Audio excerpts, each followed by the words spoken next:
Namaskaram. In our last class, we have studied relational operators and logical operators. And now we are going to see the application of these operators in our program. The programs that we have done so far are like this. That is, the statements are in a sequential order, one after another. That is, the execution starts from the first statement, then the second one, then third one. That is in a linear fashion. And there are some situations that we have to do some processes based on a particular condition. Like if the mark is greater than 50, passed, otherwise failed. Or if the age is greater than 18, eligible to vote, like that. So to implement these type of problems in our program, we need conditional statements or decision making statements.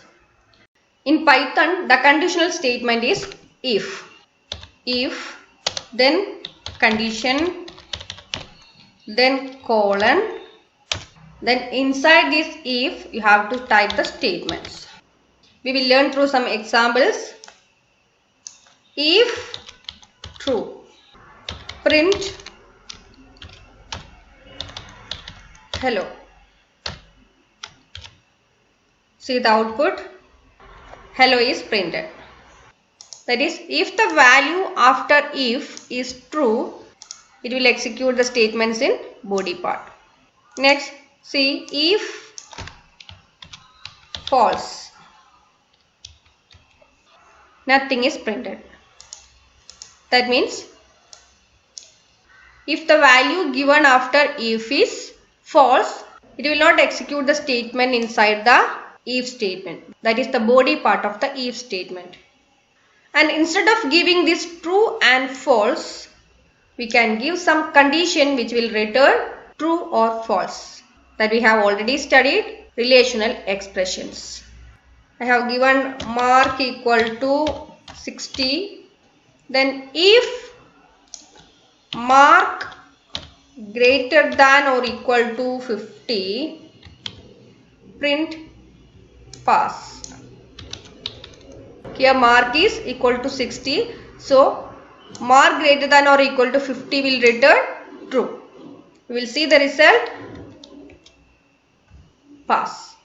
Then if you give 30 here, mark greater than or equal to 50 will return false. So it will not display pass. Then print outside if. We will see the result, outside if is displayed. That is, if this condition returned true, it will execute this body part. Then the program control will move to the next statement, that is print outside if. Then what if the mark is 70? It displayed both pass and outside if. If the mark is greater than or equal to 50, that is if this expression returned true, it will move to the statement print pass.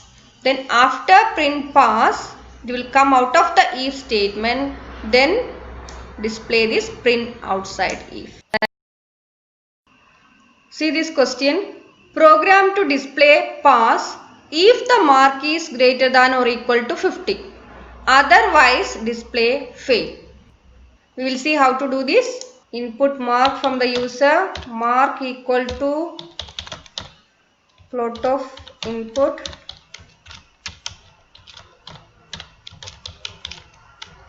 mark. Then if mark is greater than or equal to 50, colon, print pass. Otherwise we have to display fail. That is, if the condition given here is false, we have to display fail. For that we have a statement else colon, print fail. It means if this expression is returning a true value, it will execute the statement inside this if. Otherwise, that is, if this expression is false, it will execute this else part. We will see the result. Mark 40, fail. Another example. Program to find whether a given number is odd or even. Number is accepted from the user and stored in num. Then if num modulus 2 equal to 0, that is whether this number is divisible by 2. If it is divisible by 2, print even. Otherwise, else print odd. See, here I have used the combination of arithmetic operator and relational operator. First it will evaluate num modulus 2, then check whether the result is equal to 0 or not. Execute. Even. Another example. Program to find the largest of two numbers. First we have to accept two numbers from the user, num1 and num2. And then check if num1 is greater than num2. If it is true, print num1 is largest. Otherwise, that is else, num2 is greater than num1. Then print num2 is largest. First number 5, second number 8, 8 is largest. Okay, we have seen some sample programs. Find out some more questions based on if by yourself and then try to solve it for more practice. Thank you.